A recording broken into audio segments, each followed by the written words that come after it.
सन 1927 में महात्मा गांधी ने कहा, मुझे ये कहते हुए बहुत शर्मिंदगी महसूस होती कि हमारे देश में कई मंदिर वेश्यालयों से अलग नहीं हैं।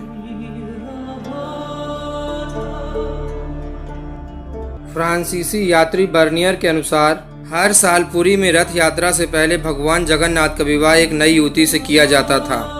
विवाह की पहली रात मंदिर का कोई एक पुजारी उसके साथ संभोग करता था। देवदासी प्रथा। देवदासियां मंदिरों, विशेषतः दक्षिण भारत के मंदिरों में देवदासियां रहती हैं। वे लड़कियां जिन्हें उनके माता पिता बचपन में ही मंदिरों में चढ़ा देते हैं, वही जब जवान होती है इनका देवता के साथ यानी उसकी निर्जीव मूर्ति के साथ विवाह कर दिया जाता है। इनमें से कुछ सुंदर स्त्रियां पंडे पुजारियों के भोग विलास की सामग्री बनती हैं। शेष देव दर्शन को आए हुए यात्रियों आदि व अन्य लोगों की काम वासना को शांत करके जीवन निर्वाह करती हैं। तमिलनाडु के चिंगलपट जिले में कोरियों कपड़ा बुनने वालों में यह रिवाज रहा है कि वे अपनी सबसे बड़ी कहीं कहीं 5वीं लड़की को किसी मंदिर में चढ़ा देते थे। इस प्रकार दान की हुई कन्या महाराष्ट्र में मुरल और तैलंग में वसव कहलाती है। तमिलनाडु व महाराष्ट्र में उनके भिन्न भिन्न नाम हैं। दक्षिण व पश्चिम के कुछ भागों में तो विधवाओं को भी देवी देवताओं तथा धार्मिक संस्थाओं को दान के तौर पर दिया जाता था। वे दुखी स्त्रियां वहां इन संस्थाओं से संबंधित अथवा असंबंधित नर पिशाचों की वासना एवं कामुकता का शिकार होकर नरकीय जीवन बिताने को विवश होती थीं। देवदासियों का एक और रूप भी था, वह था मंदिरों के लिए लड़कियां बेचना। इस तरह की लड़कियों के बड़े बड़े समूह मंदिरों में रहते थे। दास्ता के इस बहुमुखी रूप को भी हिंदू धर्म ग्रंथों का संरक्षण प्राप्त रहा है।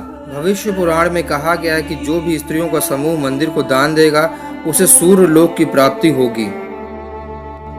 इस सूर्य लोक की प्राप्ति के मिथ्या प्रलोभन के कारण भारतीय संस्कृति लड़कियों को मंदिरों में चढ़ाती रही।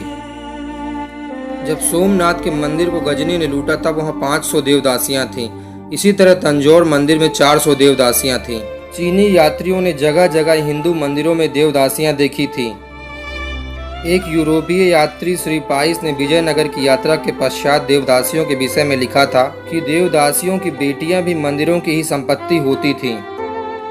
सन 1927 में महात्मा गांधी ने कहा, मुझे ये कहते हुए बहुत शर्मिंदगी महसूस होती कि हमारे देश में कई मंदिर वेश्यालयों से अलग नहीं हैं। फ्रांसीसी यात्री बर्नियर के अनुसार हर साल पुरी में रथ यात्रा से पहले भगवान जगन्नाथ का विवाह एक नई युवती से किया जाता था। विवाह की पहली रात मंदिर का कोई एक पुजारी उसके साथ संभोग करता था। यद्यपि 14 अगस्त 1956 से देवदासी प्रथा कानूनन अवैध घोषित कर दी गई है, फिर भी यह प्रथा किसी न किसी रूप में हिंदू मंदिरों में मौजूद है।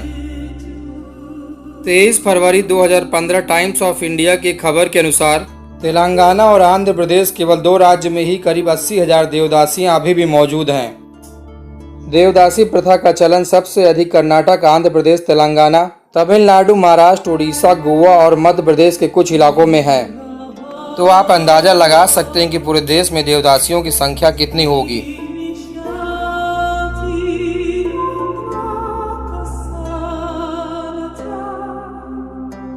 If you enjoyed this video and want to watch me again, be sure to hit that subscribe button before you go.